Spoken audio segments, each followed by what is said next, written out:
Good evening and welcome to an all-new episode of Hala Kuwait. I'm your host, Rita Abdu, and as usual, we're coming to you live from the Ministry of Information here in downtown Kuwait. And for today's live episode, our team has lined up various interview segments and several reports on different topics just for your viewing. Dear viewers, this evening I'm joined by my co-host Mohammed Lebloushi. Good evening, Mohammed. Good evening to you, Rita, and good evening to you, dear viewers, and I hope you enjoy our content for tonight's episode. Dear viewers, in the beginning of our show, I would like to highlight that amid the decline of COVID-19 pandemic infections, Kuwait enters the fifth stage from the gradual return plan to getting back to normal life cautiously. Worshippers at mosques can now pray in stacked rows with no distancing, of course by keeping health regulations, by wearing masks and social distancing at closed places. That's right, Mohammed. Finally, we are in the fifth stage and hopefully we'll be able to go back to our normal lives very soon.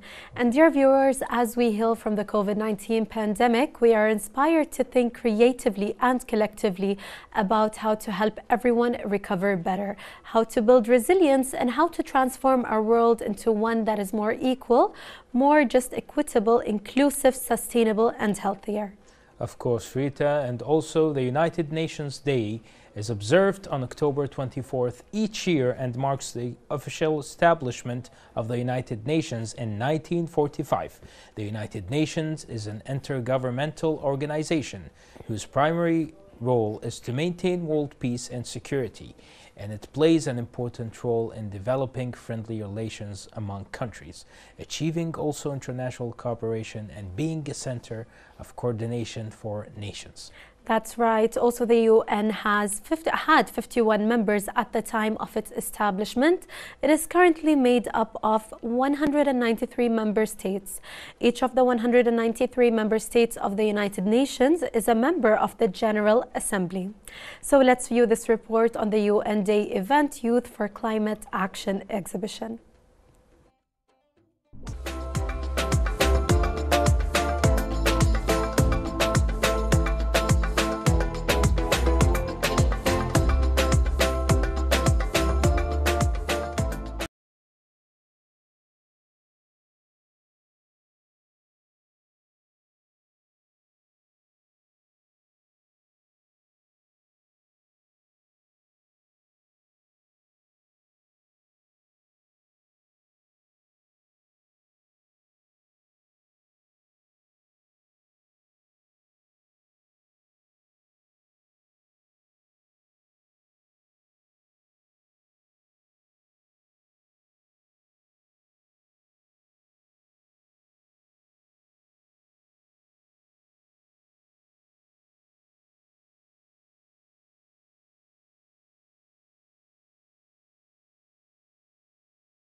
It's very important that we are inaugurating this exhibition in the United Nations House after the little bit of release of the precautionary measures for COVID. It is timely because this month and on the 24th, tomorrow, we are celebrating the United Nations Day. And tomorrow will be an official celebration with the presence of His Excellency, Sheikh Dr.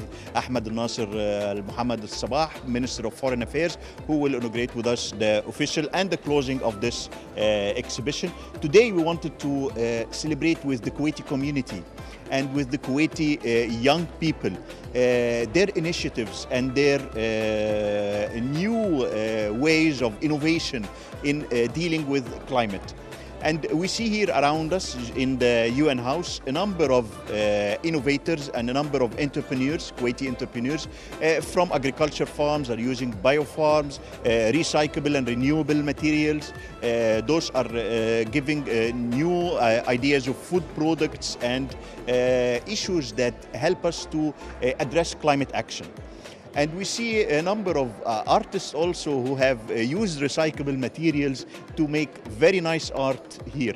And this is really a nice thing. We wanted the world to see from the United Nations how the Kuwaitis are really working with us within the international framework to address climate action.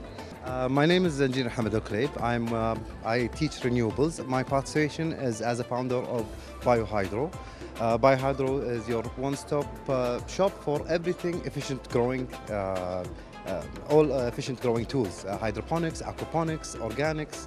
We provide the tools for the common people to experiment in growing and then move up. As we can see here, this is one of the systems where it is a growing appliance. You put it in the kitchen and you just cut lettuce from it, and we have been honored by Badr Mansour, an artist, to display his piece Miss Climate Change, which is all made from upcycled materials.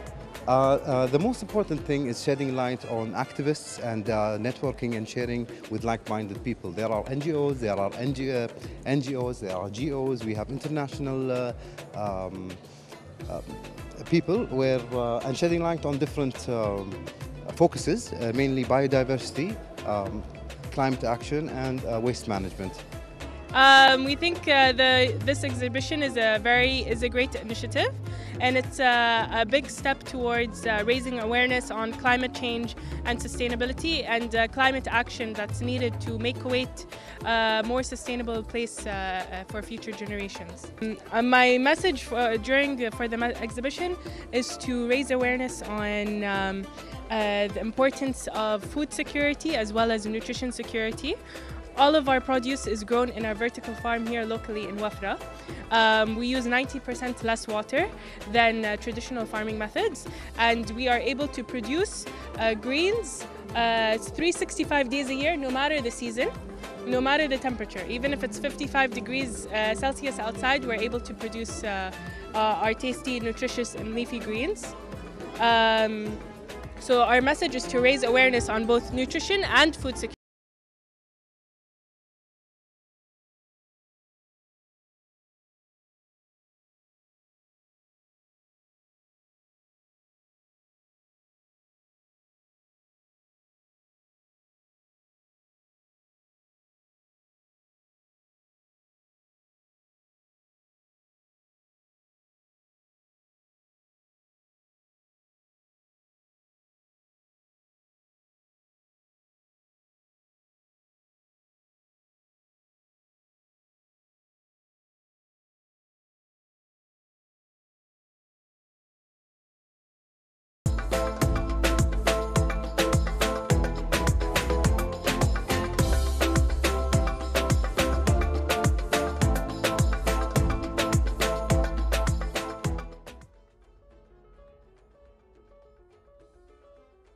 تواجدنا في مركز التطعيم الخاص في جسر جابر حرصا من قوة الإطفاء العام على تأمين مكان التطعيم بالكامل، بما أن المكان يحتوي على أماكن قد تشكل خطورة.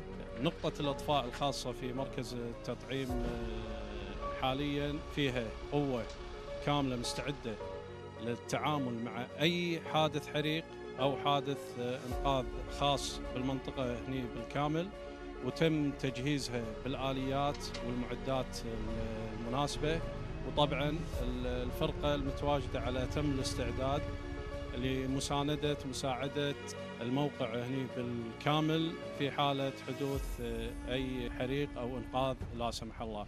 المكان هني يحتوي طبعا على أماكن خطرة، منها الشاليهات، منها محطة الوقود المتواجدة، ومنها الجنريترات اللي تستخدم لتوفير الطاقة الكهربائية.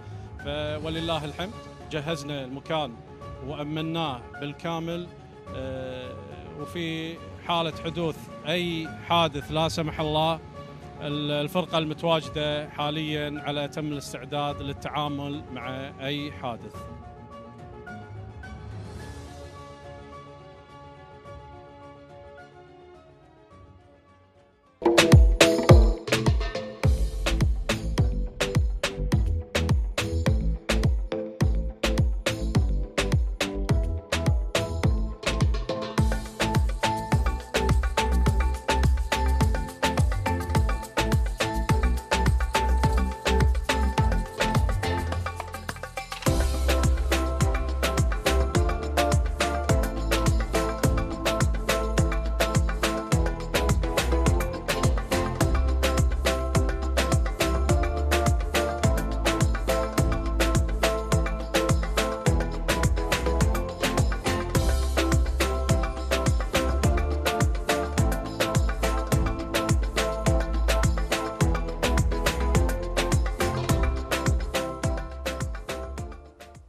Hello and welcome back, dear viewers. Our first guest of the evening, Dr. Asad Hafid, World Health Organization representative in Kuwait. Good evening, doctor. Good evening. Hope you're enjoying your evening so far. Thank you very much. It's a pleasure to be here. Yeah, Dr. Asad, please tell us about the United Nations Day and its preparation in Kuwait, please. Today, 24th of October, is marked as UN Day worldwide to commemorate the creation of United Nations in 1945. When about, as you were mentioning earlier on in your introduction, about 50 plus nations signed the memorandum. Since then, the numbers have increased to, member country numbers has increased to 193, and every year this is a remembrance of that great occasion on which the UN Day was formed. In Kuwait also, there is presence of a very robust UN system, which there is a resident coordinator, and there are some resident organizations and some non-resident organizations, but all of them, they make up the UN system. So for the last many days now, there have been progressive preparations to celebrate this day in a befitting manner. And in fact, would like to share with you that this very morning, His Excellency the Foreign Minister visited the UN House. That's great. To mark the ceremony. And yesterday, as you were observing, there was an exhibition by the youth of the country, and it was very interesting to see young boys and girls showing their talents, which shows that that Kuwait doesn't have dearth of bright young boys and girls. So that's how the preparation has been going on over the last many days. Definitely, thanks to the United Nations, they organized a really beautiful exhibition. I was there yesterday. I attended. It was really amazing. Speaking, Dr. Asad, about like a lot of organizations you mentioned, let's speak about the World Health Organization. What exactly the role of World Health Organization in the United Nations system? Right, World Health Organization is one of the many organizations which comprise United Nations, but it is a specialized organization which has a mandate to deal with the health and welfare of health around the globe, as well as to ensure that the populations enjoy the best status of health, with collaboration of the countries, with mobilization of resources. Wherever there are emergencies, World Health Organization reaches there. That's the emergency function. It also had normative function of setting the standards and supporting the ministries of health and other stakeholders in providing the best of health to the global population. So it working within the UN system, it synergizes with the other UN organizations so that each organization's strength is put together to provide the best services and the best products for the population or that country. So each country has different needs and each country has different resources. So one of the jobs of WHO in collaboration with the rest of the system is to provide tailor-made solutions while maintaining the international standards to that specific country. Definitely the role of the World Health Organization during the pandemic cannot be denied. It always to spread awareness for people, it cannot be denied. Let's talk, Dr. Asad, about the role of World Health Organization in Kuwait and its collaboration with the Ministry of Health fighting the COVID-19 pandemic. Right. It started actually just when the pandemic started, and our regional director visited with a mission Kuwait in March 2020, which was the very beginning, to discuss with the ministries of health and other stakeholders the various measures, various resources to be put in place to fight the pandemic in a good manner. Subsequently, there were other missions, and this year, Director General Dr. Tedros also visited, along with his team, visited Kuwait, and all the required technical assistance, particularly in the areas of surveillance, disease management, prevention, vaccines, providing the right guidelines, all were carried out by World Health Organization in collaboration with Ministry of Health and other ministries. So as a fruit, you can very well see that today Kuwait is at a very comfortable position. Definitely. So this has been this hasn't been random. Yes. It has been very well planned, led by the Ministry of Health and the government of Kuwait, with all the partners, including WHO, providing the required assistance at the right time, in the right manner. So it was a collective teamwork, and I'm very happy to say today that we have, alhamdulillah, reached a very comfortable stage now. Yeah, thanks, special thanks to the Ministry of Health in Kuwait and also to the World Health Organization for fighting COVID-19 pandemic, and thankfully we're catching the results, the successful results and the effort of both sides. Doctor, let's speak more about, since we're going back to normal life now, let's speak about the Youth for Climate exhibition that was started yesterday at the UN's house. You see, this theme was chosen very after a lot of deliberations, so that it should be relevant to the local context and should have a futuristic look as well.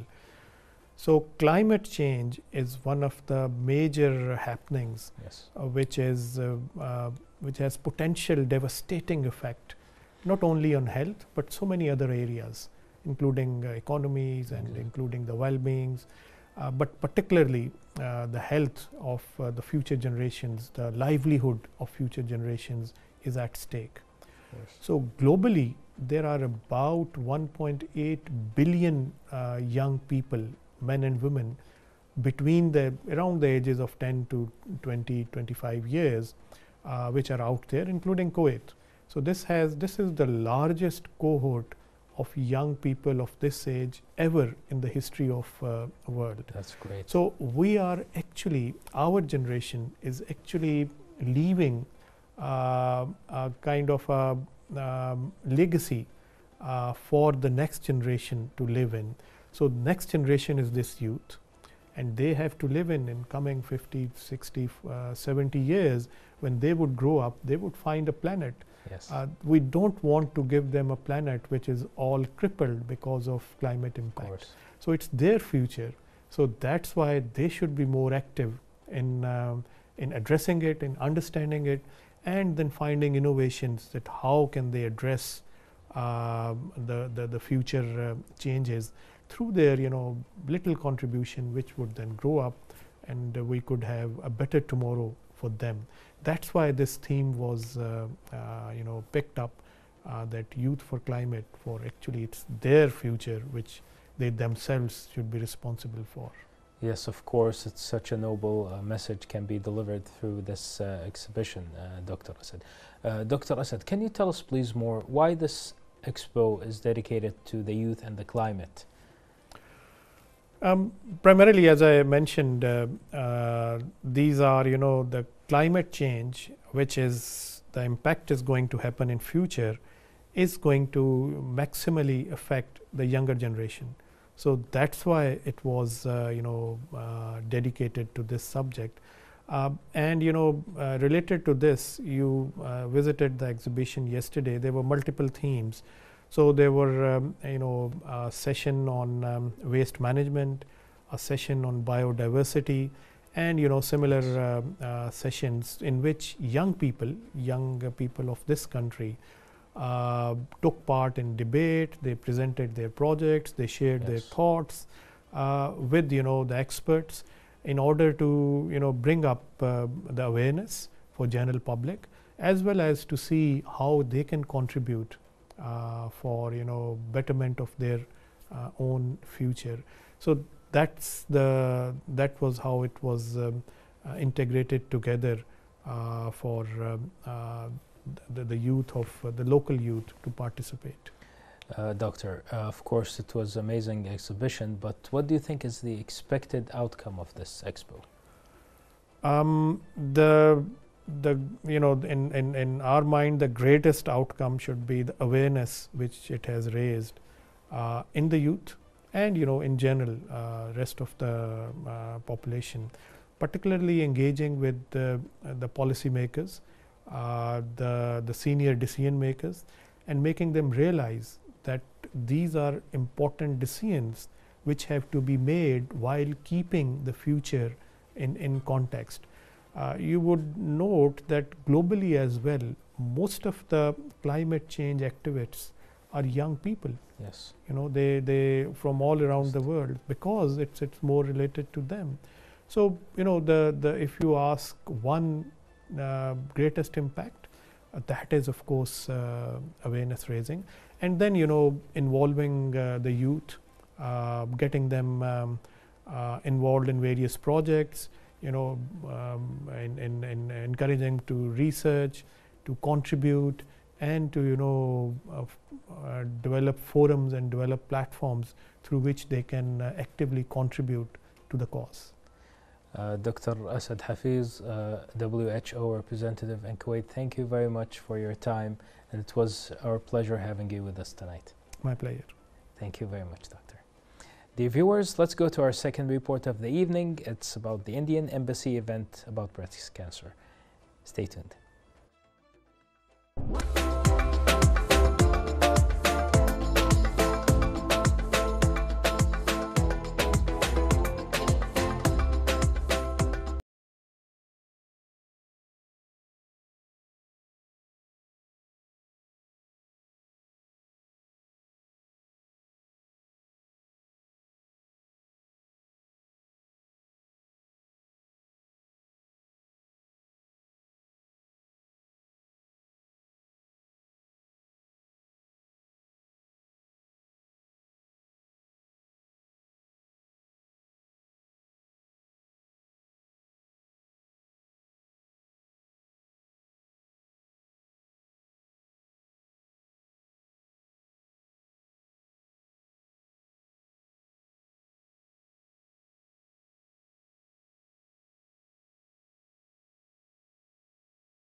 To stop stronger variants from emerging, we need to work together globally.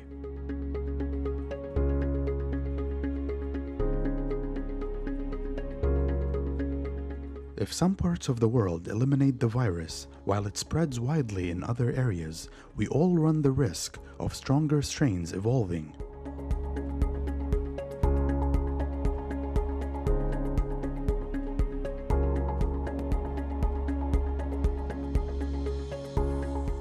we're only safe when everyone is safe. That's why we need to work together for equal access to vaccines around the world and share information to stop the spread together.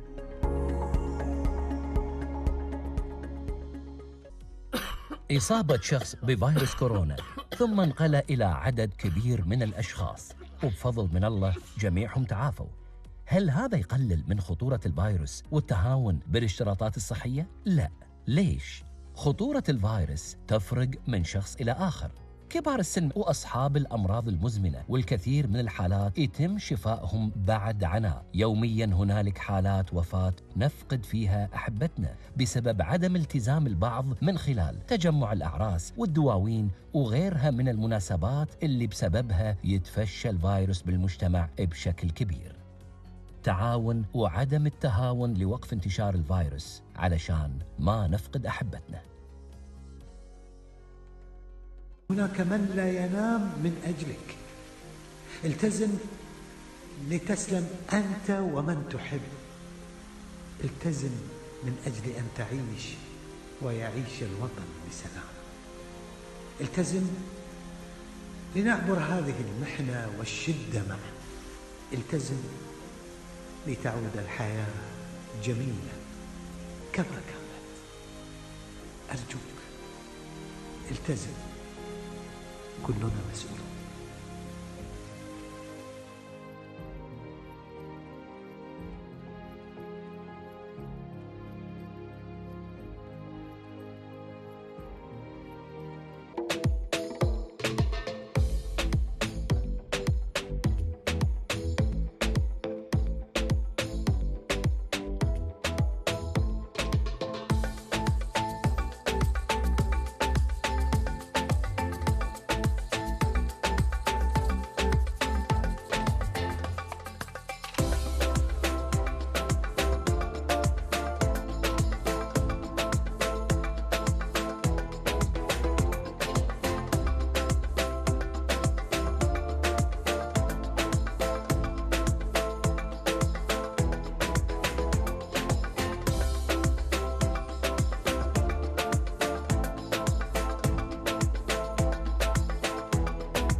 Welcome back, dear viewers. The Fin Swimming World Cup is the peak international event of the underwater sport of fin swimming, and our guests for this evening have left ever hungry with amazing accomplishments.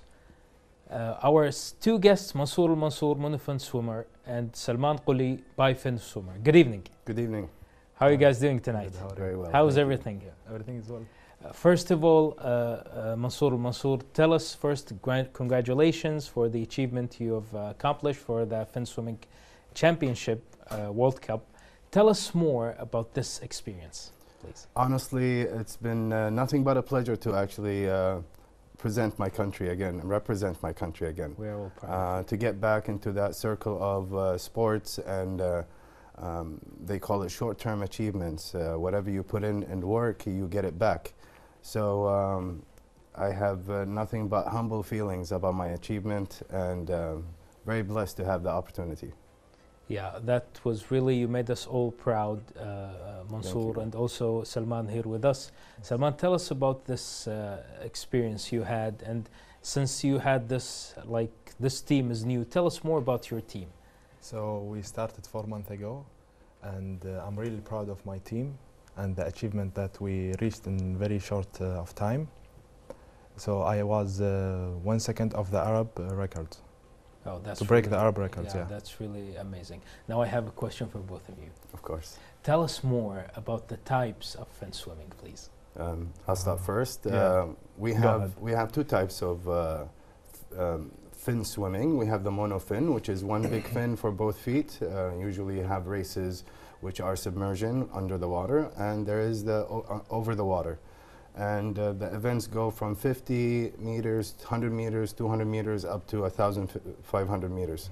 And then you have the bifin, which my friend Salman is specialized in. That's great. Usually they do freestyle, and all the events go from 50, 100, 200, 400, and so on. It's almost similar to the normal swimming. but the monofin is one of the hardest. It's hard. Yeah, and But it's pretty new. But it has to good us. results. Yeah, It's very of course, challenging. Yeah, that's what we need, results and challenges. Definitely. Yeah. Mansour, you were a butterfly swimmer and then you stopped for 15 years.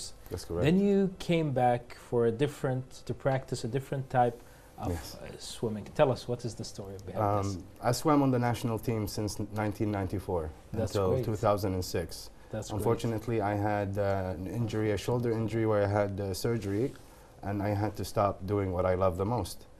And thankfully, 4 months ago, I got a call to actually participate in a different kind of swimming, which is monofin swimming. Luckily, this sport doesn't necessarily need me to use my shoulder, which was just a blessing or a gift from God. So I threw myself back into this sport that I love the most.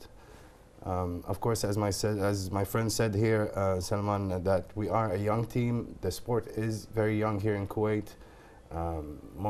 We are the first GCC country to actually participate in this sport.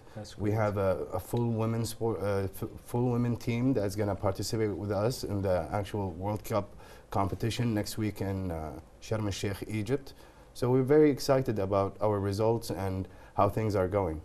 That's really great, and what you just told me, it's a great inspiration for everyone who gets an injury or, may God forbid, accident or anything that's getting on their way. You have to be strong. Definitely. And have this intensity to go back to be better than before. And I'm sure now you are at the best shape of your life and you're so much, alhamdulillah, better than before. Mansour, there's two types of monofin swimming. Tell us the difference between the two types and which type you participate in. I participated in both types. The first type would be underwater submersion, where you, let's say, my specialty is a 50 meters submersion, where you actually jump off the start, no breath, no breathing utensils. You just swim as fast as you can under the water for 50 meters. And that's one of a kind of a sport. The other kind is on top of the water. You are handed a snorkel where you can breathe from it, and you can spend the race on top of the water, doing the same exact movement. However, underwater and over water is two different things. And my specialty is being under the water. Something about being streamlined and like there's some physics about being in the water and going so fast and knowing where every part of your body is. It's a very beautiful sport for me. That's really amazing. Salman, during the COVID-19 pandemic, especially during the lockdown, a lot of people decided to stay at home, and some people, unfortunately, they didn't spend their leisure time to doing something good. Like, unfortunately, they spend their time playing video games or eating fast food, which their weight got increased. But in your case, it was very challenging to you.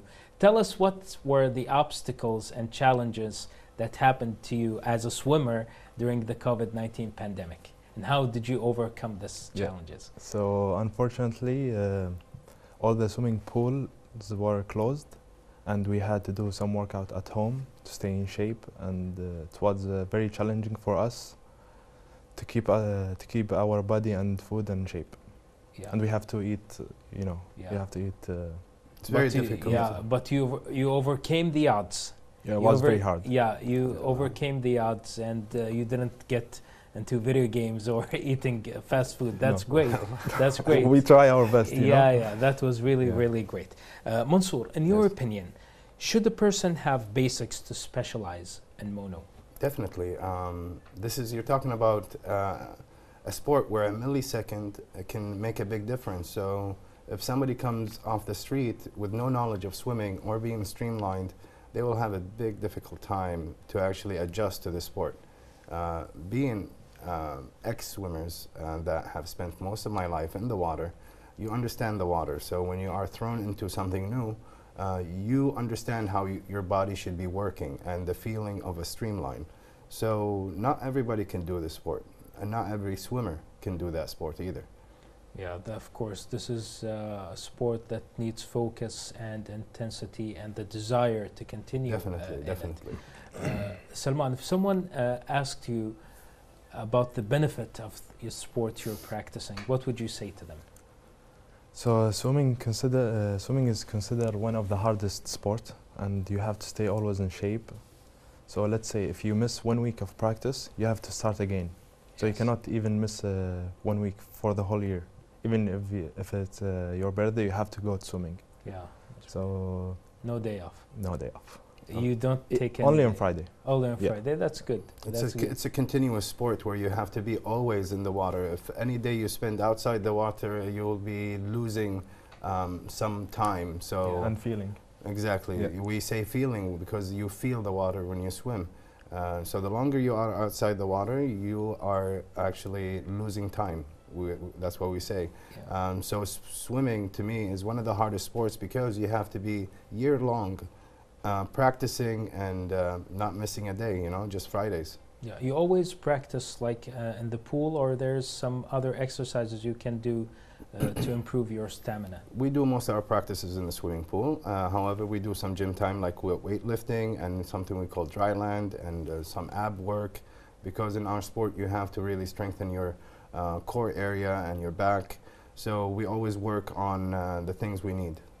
So even this time we have to go to the gym mostly like 1 day, 4 days a week. Yeah, that's We have to go to the That's gym, yeah. good.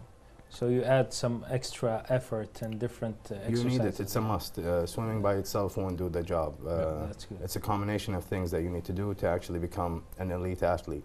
Yeah, that's really great, and thankfully we are seeing great results from both of you. Thank you. And Mansour, if there's someone wants to join the sport you're practicing, what type of advice you can say? Well, I encourage what everybody. Type of exercise? I encourage everybody to actually join the swimming community and the diving community here in Kuwait. We have a very successful diving and swimming community in Kuwait. It's very transparent and it's very easy to get into. Swimming is very important and vital, and diving is just another world under our world. You know, you have to explore yourself. But when it comes to fin swimming, you have to be a better swimmer first and then a better diver to become a fin swimmer. Of course, this is a good advice and it's a good direction from you to our dear viewers. Is there any competition upcoming for you, Salman? Yeah, we have on Sharm el-Sheikh World Championship now, and I think in 1 week we will start. And our goal is to go for the Arab Championship to dominate there. And let's see if Mansour have something to add. As Salman said, on November 3rd, we will have the World Cup, which is the golden final they call, in Sharm el-Sheikh, Egypt, where the best of the best will be attending. And as a young team, we are looking forward to set our goals on the Arab nations. So hopefully, with good times and good effort, by August next year, we will have the Arab Championships, placing first and getting the gold. Inshallah, definitely. Thank you very much, Mansour, monofin swimmer, and Salman Quli, bifin swimmer. We are all proud of you and your achievements, and we are expecting more from both of you. Inshallah. You will promise us that you will get higher achievements. We will get the gold. Yeah. And we wish We're you looking for the gold. Yeah, and we wish you the best luck with your future. Thank you so much. It was nice to meet you, and thank you for having us over and giving us this opportunity. It's our pleasure. Thank you. Enjoy your evening. Thank you. Let's go, dear viewers, to our third report about paddle sports. Stay tuned.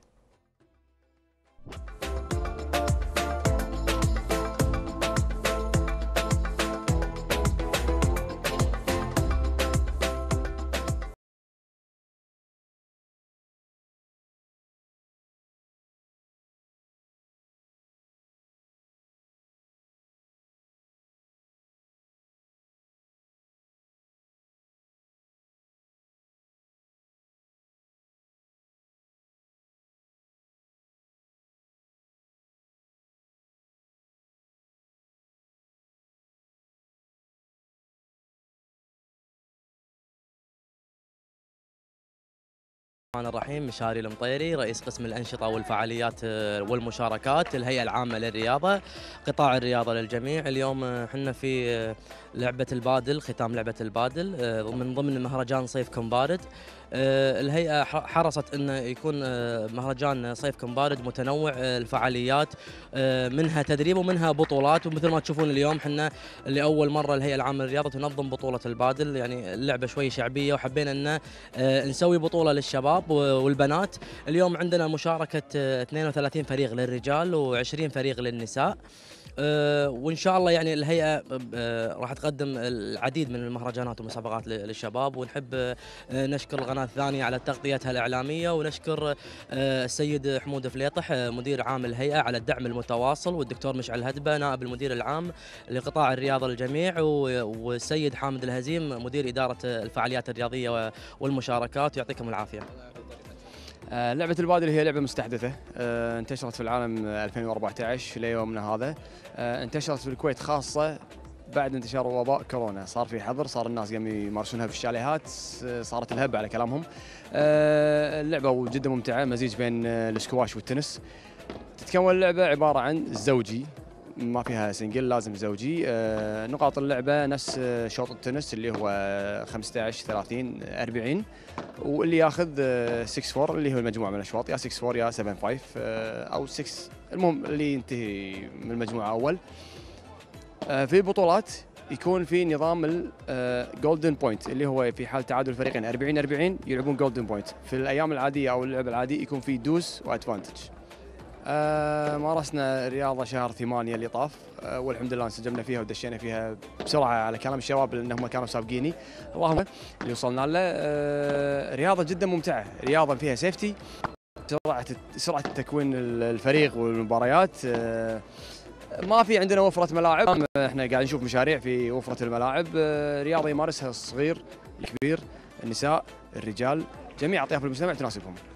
البطولة ما شاء الله بطولة يعني انت نفس ما انت شايف، اتوقع اكيد خذيتوا لقطات جدا رائعة. حضور اليوم الثاني على التوالي ما شاء الله تبارك الرحمن، الساحة ممتلئة بالجمهور. مشاهدين هذه اللعبة يستمتعون باللعبة لأن لقطات حلوة، لقطات فنية، ودائما انت عارف البطولات تهدف للرياضة والمتعة، وهذه من الأسباب الرئيسية اللي قامتها البطولة. التحديات الشخصية اللي تواجهني، أنا لاعب كرة قدم، ولكن صعوبة يعني التنسيق بين النادي وعندي هناك واجب، وهني هذه متعة، وللحين ما صار فيها الاتحاد الرياضي يعني الخاص فيها، ولكن إن شاء الله نعمل في المستقبل القريب. بطولة جدا ممتعة، نفس ما قلت لك، التحديات، الربع، فرق من برا تدق عليك، فهذا شيء حلو بصراحة.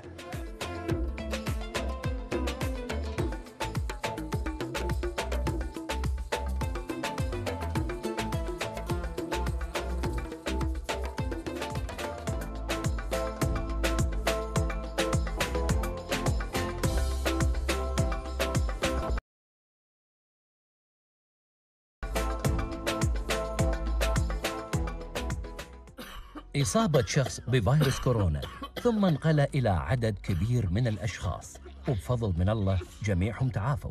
هل هذا يقلل من خطورة الفيروس والتهاون بالاشتراطات الصحية؟ لا. ليش؟ خطورة الفيروس تفرق من شخص إلى آخر.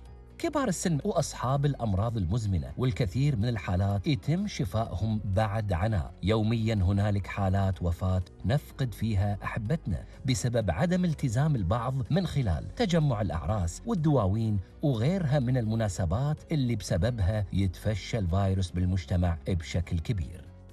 تعاون وعدم التهاون لوقف انتشار الفيروس علشان ما نفقد أحبتنا. The COVID-19 pandemic has adversely affected people's health, their livelihoods, and their communities. WHO encourages local authorities and healthcare workers to conduct safe and effective contact tracing with communities around the world. We're working toward creating happy, healthier, and safer communities together. With the right people and principles in place, contact tracing is a highly effective strategy to stop or slow the spread of COVID-19. Effective contact tracing leads to the early identification of infected people, who can then be encouraged to quarantine and isolate. Complete trust and active engagement with local communities is needed for contact tracing to be successful. We developed 11 key principles that help build trust and enable success.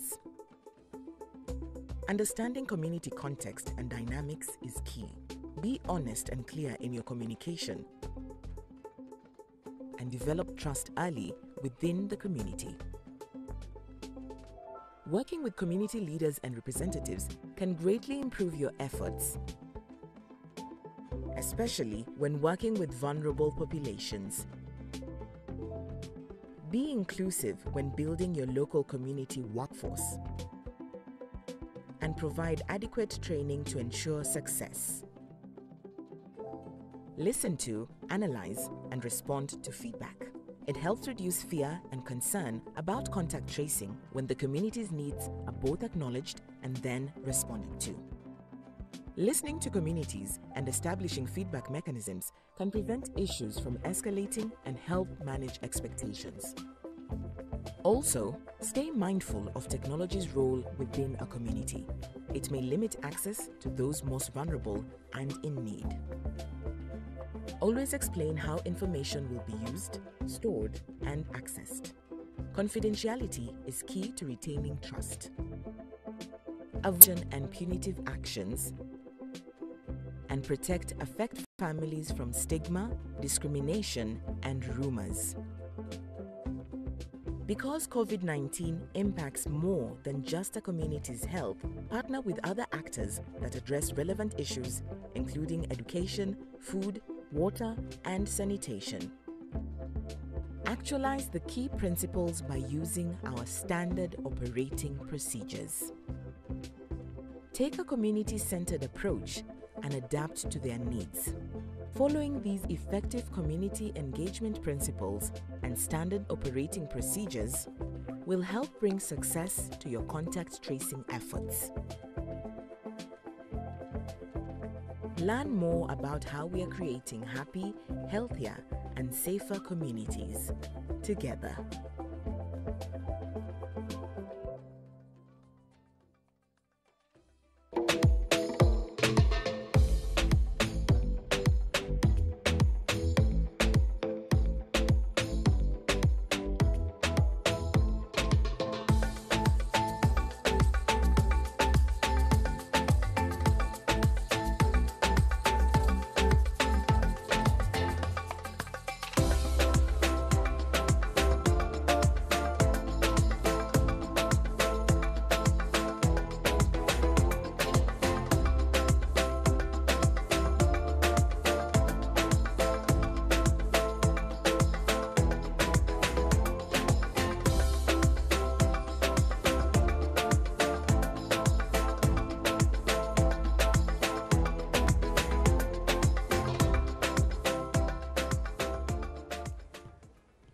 Dear viewers, keeping the house clean and organized is a very big task. It consumes a lot of time and energy, but if you have the right guide and equipment by your side, then it's very easy to maintain a clean and a very organized house.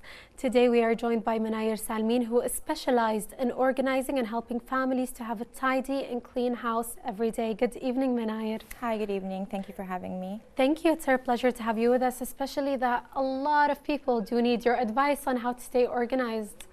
So to start out with, how did your passion start when it comes to organizing? I believe it started when I was very young. I always liked to keep my room organized and tidied, and I would do it myself all the time. It was super easy when I was by myself, taking care of my own belongings in my own room. Yes. Yet when I got married, things got a lot more difficult. Now I was responsible for somebody else's belongings as well. Of course. Bring the kids on, and that's like a whole bunch of other people that I need to... That's a whole other level. Yeah, that's a whole other level. So when I was pregnant with my first child, I went into nesting mode where, you know, you want to organize the entire house, and I came across the book by Marie Kondo, which is The Life-Changing Magic of Tidying Up. And while I knew that I was neat and tidy and organized, it just took me an insane amount of time to get where I was every single day. What the Marie Kondo book did was simplify all of that for me. It gave me an entirely new perspective and approach.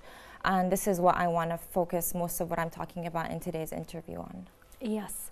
So in your point of view, why is organizing so important? Why should we all be interested in it? Especially having an organized home. As you said, a lot of us do have kids, a big house, and so many things and items in the house to deal with, and it could easily turn into a mess.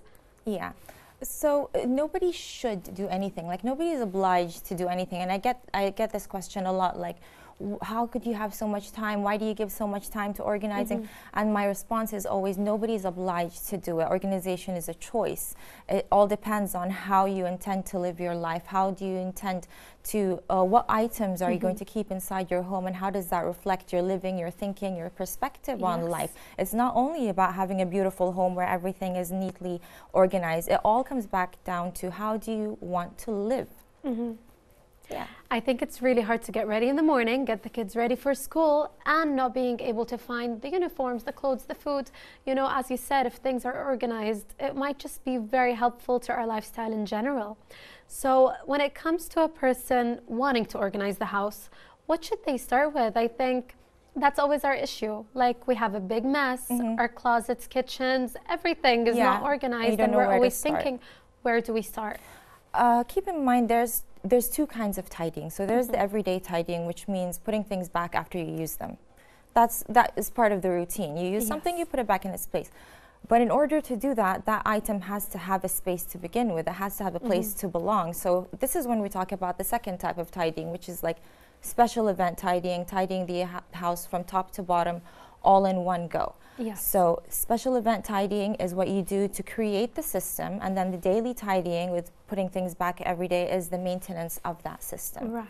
Yeah. So let's say we started with one part of the house, and as you said, the small tidying and the everyday tidying. What do we go to next? Which part of the house should we move on to next? Do we go to the kitchen or the closet? What's the plan? So in terms of categories, always start with what's easiest to do. If you're really apprehensive about organizing because you're just overwhelmed with all of the stuff in your house, you don't know where to start with what's easiest, and that would be clothing. Followed by books, if you have plenty of books, and papers, and then the miscellaneous items, which should be like kitchen items, things that you store in your living room, gaming items, toys, kids' toys, things like that. And the last thing that you should organize would be anything sentimental or anything that has like a memory of some kind attached to it. So by starting with the easiest things, which is clothing, you're able to kind of create that feeling inside you where you know what you want to own and what you do not want to own.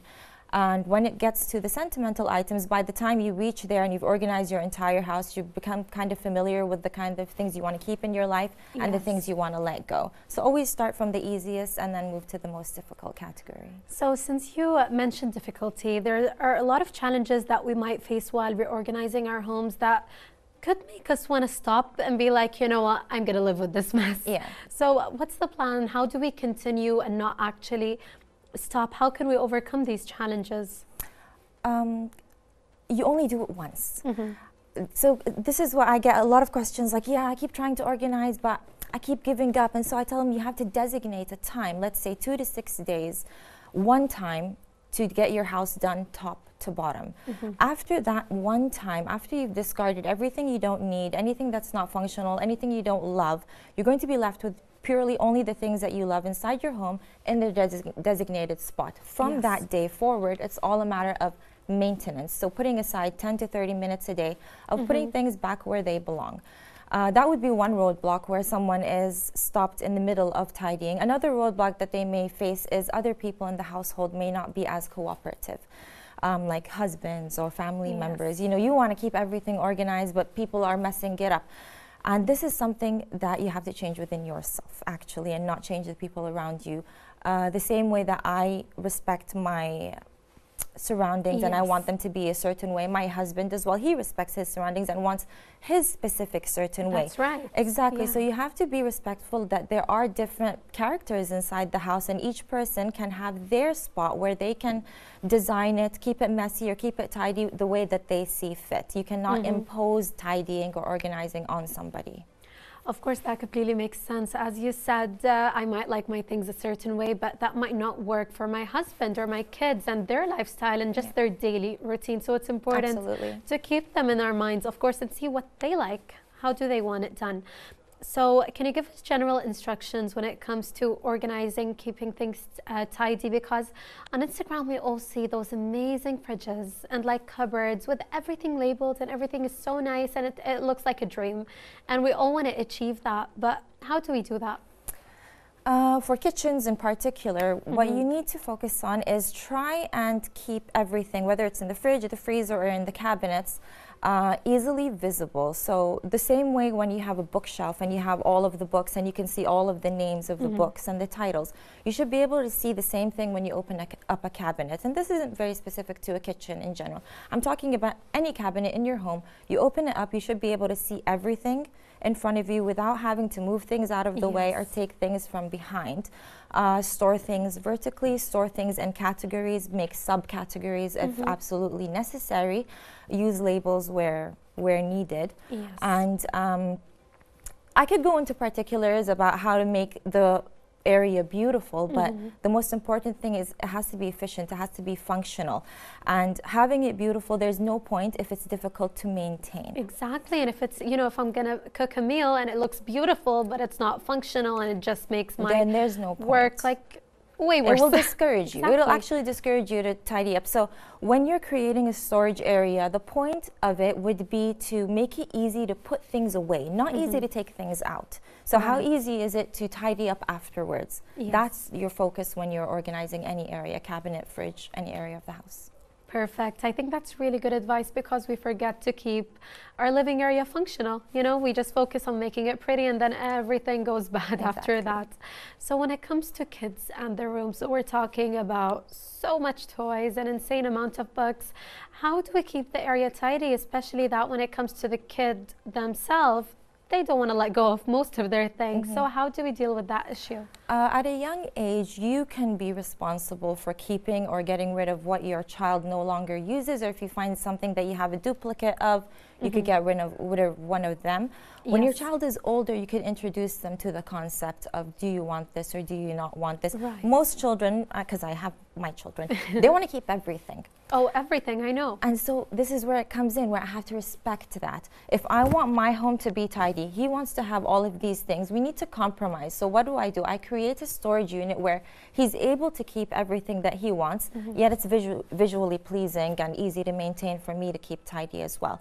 And also when it comes to kids, they do need encouragement. They will not tidy up, and they're not going to think so far into the future like, oh, I'm going to tidy up my space because it's going to look nice and it'll be easy for me to get my things. They're just thinking about playing. So for quite a few years, until they are capable of doing it themselves, a child will have to be guided, mentored, shown, or like they learn from watching. They learn from watching. So if they see you respect and love your environment, they will too. They will learn to do that too. And the same way that us as adults were affected by a cluttered, and disorganized space, children feel the same way. They just cannot express that. Of course, as you said, just the smallest things, when children see their parents doing, they're going to start following. So if they see me take my cup of coffee back to the kitchen when I'm done, they're going to start doing that with their food and even toys later on. So I think one of the hardest parts of organizing a house is a closet, especially when it comes to us women. We have a lot of clothes. Every season comes with its new mess. How do we deal with that, and how do we organize our closets? Arguably, clothing is probably the easiest thing to organize. Even if you have a giant closet, to organize it, you take everything out, every single item of clothing. This is why I say work in categories. Don't scatter your storage. So anywhere you have clothing, you gather it all and you put it in one pile and you go through each item one by one. You decide, you want to keep it, you want to donate it, or does it go in the bin? And that is the number one step, following which you store the items based on categories. So dresses in one area, trousers in another area. That's what you're asking me, like the actual technique, the process of organizing. Okay. So yeah, first is purge. So declutter. Make sure you get rid of anything that doesn't spark joy, as Marie Kondo says. Get rid of whatever doesn't spark joy, something that's not functional, unused, or unloved. Following which you decide, where do you want to store these items. That is the special event tidying I was talking to you about. After which comes the daily tidying. After that is done, it could be a gigantic task taking 2 days long. After that, it'll only take you 10 minutes a day, even if you mess up your entire closet. The point of organizing a space is making it easy to put things back, even when it gets gets messy and it gets all over the place. Definitely, some of us have to run out for work or errands, so we do end up messing up our closet. Yeah. But if it's organized, all you need to do when you come home is just put the pieces back in place. That's the thing. Same with me. When I'm getting ready in the morning, something doesn't fit. I've spilled something on my clothing. That's right. I take out quite a few items from my closet. It's not always pristine. It doesn't always look beautiful. But the point is, when I come back from work, seeing that mess doesn't cause me stress, because I know in a second I can clean that up. That's right. It could take you just a few minutes and it's all back to normal. So I think another issue for us ladies is switching from summer to winter wardrobe and vice versa. How do we make that smooth transition? How do we not just end up with a big pile of mess in a closet that doesn't fit anything? Talking about seasonal clothing, I think in Kuwait it's a very limited time. We've got about 3 months where we can wear coats. That's right. Yeah, that's about it. 3 months where we can enjoy winter clothing. So my suggestion would be, for example, in my closet, I have the coats in those laundry bags, those garment bags, you know, but they're still inside the closet. They're not in storage somewhere. I don't scatter my storage space. No, I like everything to be in one spot. If you don't have that kind of space, you put it in a box, put it on top of your clothing, but it shouldn't leave your eyesight. Once it's out of your eyesight, you know how they say out of sight, out of mind, but it's not out of mind. It's going to be sitting on the back of your mind because you know, oh my God, I have storage here and here and here. Exactly. So keep it in front of you. If you have an adequate enough closet, you can use the storage space there under it or over it. And if it's big enough, you don't even have to put away your seasonal clothing. You can just have a segment which is seasonal. I wish my closet was that big. I would just do that. And just keep everything. Yes, I think we're all hoping to get to that amount of closet space. I think we're all working towards that. So Manar, thank you so much for all the tips. But do you have any final tips that we can leave our viewers with this evening? Yes, follow my Instagram, My Tidy World. That's amazing. Yes, of course, dear viewers, on her Instagram, she has a lot of posts. You've seen a lot of videos and photos come up on the screen during the interview. And there's way more on the same thing on your Instagram. Yeah. Thank you so much for being with us this evening. Thank you for having me. Thank you. Dear viewers, we had with us Manayir Salmin, and up next is a report. Let's view and we'll be right back.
الحياة في زمن الكورونا كلنا لبسنا الكمامات علشان نحمي فيها صحتنا.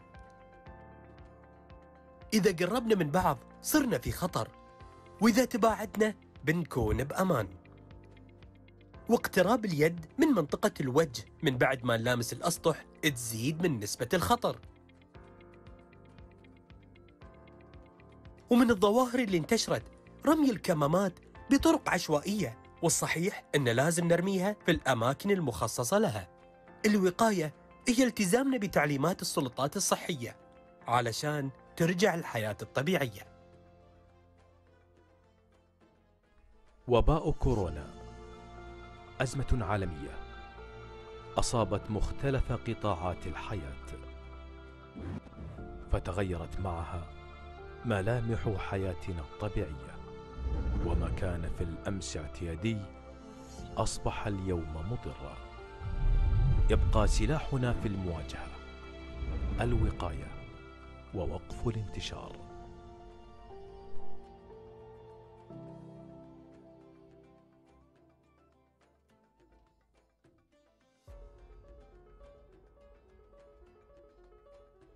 تواجدنا في مركز التطعيم الخاص في جسر جابر حرصا من قوة الإطفاء العام على تأمين مكان التطعيم بالكامل، بما أن المكان يحتوي على أماكن قد تشكل خطورة. نقطة الإطفاء الخاصة في مركز التطعيم حاليا فيها قوة كاملة مستعدة للتعامل مع أي حادث حريق أو حادث إنقاذ خاص بالمنطقة هني بالكامل، وتم تجهيزها بالآليات والمعدات المناسبة. وطبعا الفرقة المتواجدة على تم الاستعداد مساعدة الموقع هني بالكامل في حالة حدوث أي حريق أو إنقاذ لا سمح الله.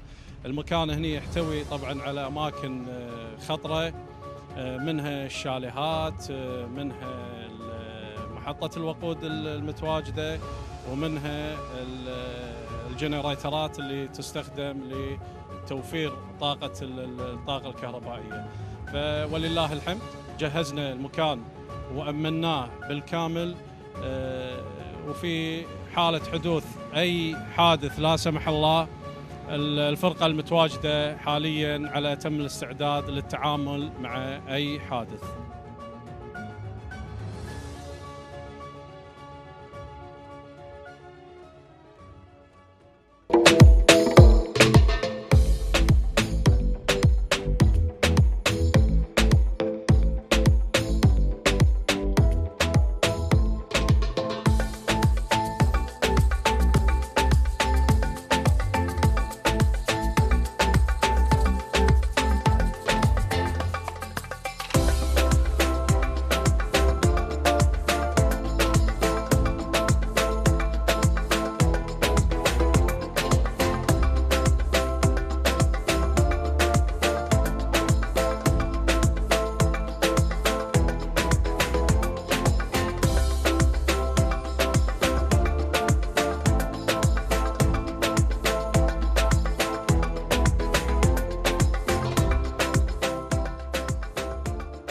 Dear viewers, our final guest for this evening is the General Manager Ahmed Al-Majid, who's going to be talking about sporting events focusing on triathlons. Good evening.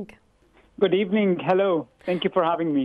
Thank you for being with us, Ahmed. We have so much to talk about today. So to start with, Suffix is specialized in managing, organizing and retaining sporting events. Can you tell us more about Suffix's aims and vision? Sure. Yeah. Well, you know, Suffix established in 2007. It was named as Provision Sports Management. Of course, our focus only in organizing sporting events. We have, of course, a vision. We want to increase the health awareness and sports practice among our society, because we believe sport is one of the main pillars in any developed community or country. So unfortunately, at that time in 2007, the sporting event, it wasn't an option for everybody. Yes. So we started that with that vision, and we are so happy today. Successfully. I think we had an impact on the society, and now you can see nowadays. The health awareness and sports practice is being increased,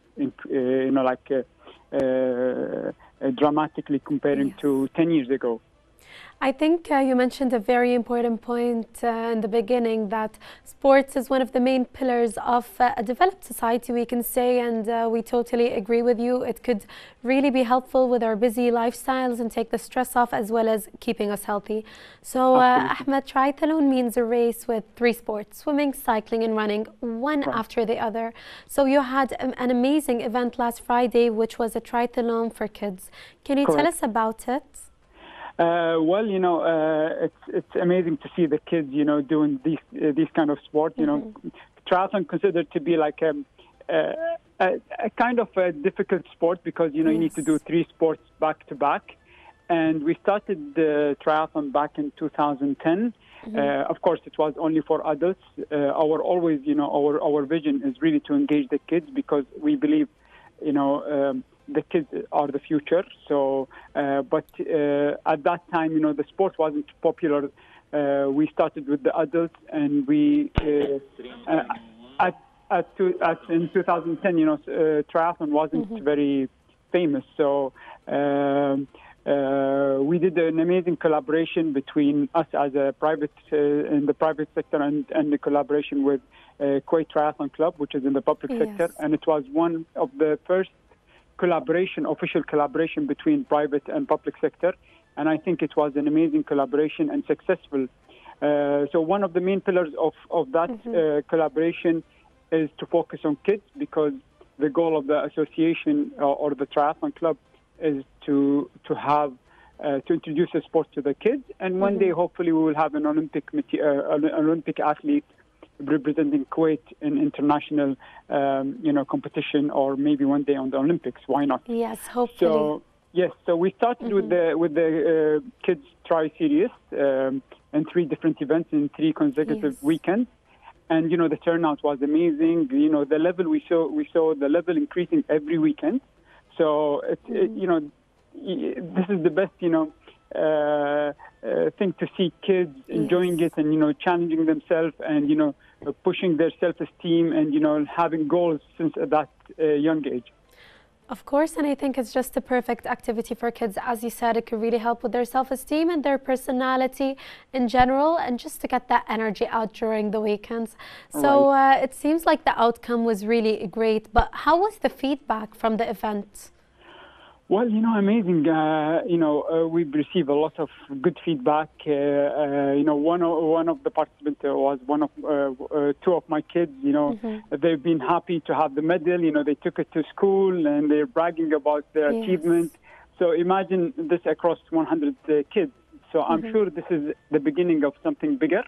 And I'm glad the mentality of the parents has changed. Since we started that activity for kids like 7 years ago, parents weren't that excited, but today when we do any kind of kids activity, it's sellout, because kids now, they really do care about their kids and they want to get them engaged in sporting activity rather than spending time in front of the TV or any other electronics. So this is one of the things. Sports will influence that, I think, and I think this is just the beginning. Definitely, as you said, 7 years ago, or even when it came to my generation when we were in school, our parents wouldn't be putting us in a lot of sporting events, we can say, or after school activities, because that was thought of as study time.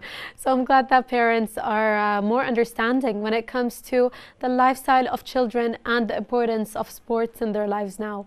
So that was for the kids triathlon. What about your upcoming event, the adults triathlon? Can you tell us about it, please? Yes, sure. Next weekend we will have the Flying Start Triathlon. It's one of the oldest triathlons in the GCC, actually. So it's been now, this is going to be the 12th edition. The event grew from 27 participants in the first edition to last year was around 600 participants, which is, this is quite a big number for a triathlon. So we will have participation. Normally we have participation from all over the world, mainly from GCC, but due to the current situation and the pandemic, so we've been restricted to mainly participants from Kuwait and GCC for this edition. So we will host it next on the 30th of October at Al Kuwait Mall. So this is going to be the first time we host it there.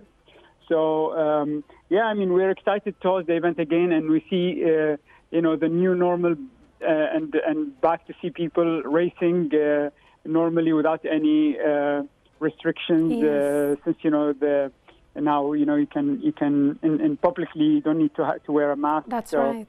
Of course we are taking care of the safety measures, but it's good, to race comfortably.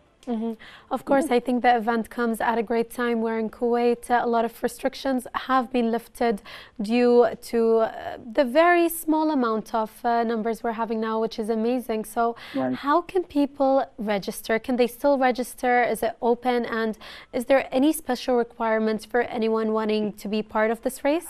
Of course, there is a basic requirement which is in the rules and regulations. So you need to read the rules and regulations carefully. You need to be fit, of course, and healthy. That's the number one rule. Of course, if you can swim, bike, and run, then it's open for everyone. And we have 3 different distances. We have the super sprint, which is everyone can do it, I guess. And we have the sprint distance, and the Olympic distance is for those who want to challenge themselves. So. And we did also a relay where, if you can't swim, then you can invite some of your friends who can do the swim, and someone can do the run, and one can do the bike. That's great. So so we're offering all, the possibilities. Our goal is really, you get out early in the morning, try something new, enjoy the weekend, and we can assure you this weekend can change your life. Definitely, and the weather is getting better, and we all just want to be outdoors right now, so that would be a great activity for whoever, as you said, is fit for these challenges. So, Ahmed, in your point of view, why is it important to have such events for adults and even for our kids?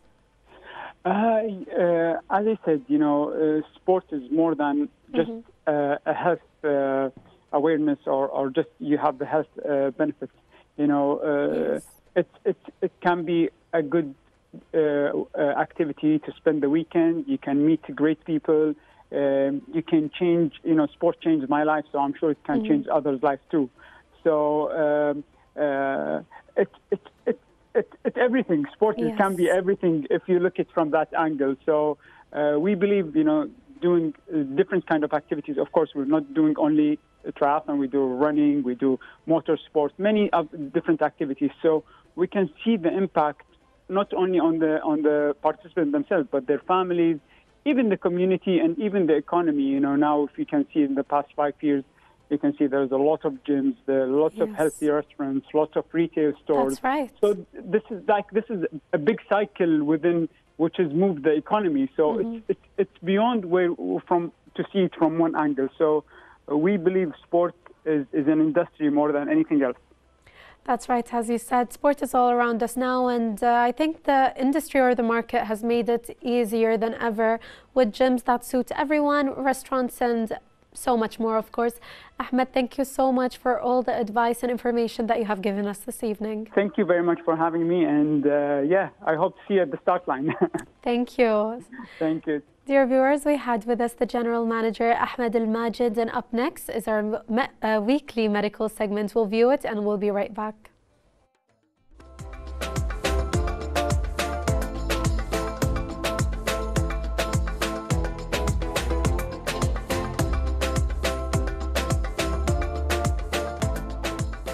Good day, everyone. So I'm Dennis again, and I'm here again to teach you and share to you another kind of exercise.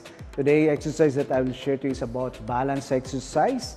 This balance exercise helps you to prevent falls, and at the same time, it helps you to improve your balance and coordination.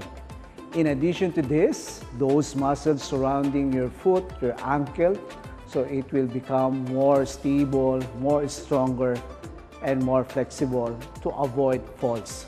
So do this exercise like 3 times a week, and each side or each exercise you're gonna do 10 times every repetition or every sets. So I will teach you now what is the first exercise. So the first exercise for this balance is the tandem walking. So you need to have a mat or something that is on the floor that is not so slippery. Okay, so the tandem walking should be like this. So one leg forward and then lift your legs. One leg forward, up. One leg forward, up. So heel and toes should touch together. So you will gonna do this 3 times in 3 sets. So 10 repetitions each, 3 sets. All right, and then let's do it again. Up. So do it slowly so that you could challenge your balance. Again, one more. Lift your knee up, 1 foot forward, knee up, 1 foot forward, knee up, 1 foot forward, knee up, 1 foot forward. So that's the first one. The second one is side to side with the heel lift. Okay, so it will be like this. Okay, so make a big, wide, narrow stance and then lift one leg up, hold it for 10 seconds, and then go again to the other side, hold it for 10 seconds. Again, wide stance and then lift your leg, hold it for 10 seconds. Again, one leg up, hold it for 10 seconds. So while doing this, keep your abdominals tight, okay? Keep your body straight. Put your hands in front of your chest and then open wide and then lift your leg one up. Wide stance again, bend your knees and then do the other side. Okay, so that's the second one. The third one is around the wall toe touch. So it's like all the movement in your space should be touched by your toes. So if it goes like this, okay, so one leg forward, go back to the original position, go to the side, go back again, and then touch your toes on the back, and then go to the original position again. Again, let's do the other side on the left. So point, toe touch in front, toe touch on the side, and also on your back. Again, you can repeat it again, forward, side, and then back. Again, forward, side, and then back. Okay, let's do it again. One more time. Forward, side, and back. That's good. So you can do it slowly. It's better so that you can feel the balance that you are doing. So it trains you more while doing this. So one more, side, and then side. All right, that is the third one. Now the fourth one is the three pose exercise. So you're gonna need to hold it for 30 seconds and 3 sets. So it's like this. Stand on one leg and then lift the other leg beside of your lower leg. So keep like this position. It's like a three pose. You can do some progression. You can lift your hands up, or you can put your hands sideward, or if you are not that good enough on your coordination and stability, you can put your hands on your hips. But basically, you can put it across or in front of your chest. So hold it for 30 seconds, and then after that, you can move to the other side of your leg, stand on the other leg, put your other legs on your lower leg, okay? Hold this. Same also progression, you can move your hands up, you can move your hands side, and then you can move your hands on your waist. All right, so this is a very challenging position. So if you cannot able to do this position, you can move them closer, your feet on the floor. It's like same position also. At least a little bit of challenge and support so you can able to do this exercise. Same thing also on the other side. All right, so that's the fourth one. Now the fifth one, the last but not the least, is we're gonna use this vestibular ball, or we call this the gymnastic mod. So it's a good way to improve your balance and coordination. So what we need to do is to sit down on the ball and then put your hands across your chest. So you need to roll the ball forward and backward slowly, forward and backward slowly, forward and backward, forward and backward. Now we can do the side roll, left, right.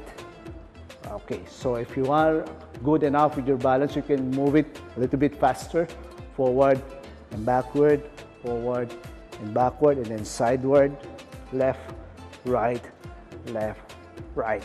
Also, you can add some arms movement, shoulder flexion, forward, and then also like side horizontal shoulder raise. Okay, you can combine both. While rolling forward, you can move also your hands, move like this, and side, you can do this one. All right, so that is our balance exercises for today. I hope you like it, and stay tuned with us. We're going to teach you more of different kinds of exercises. Thank you.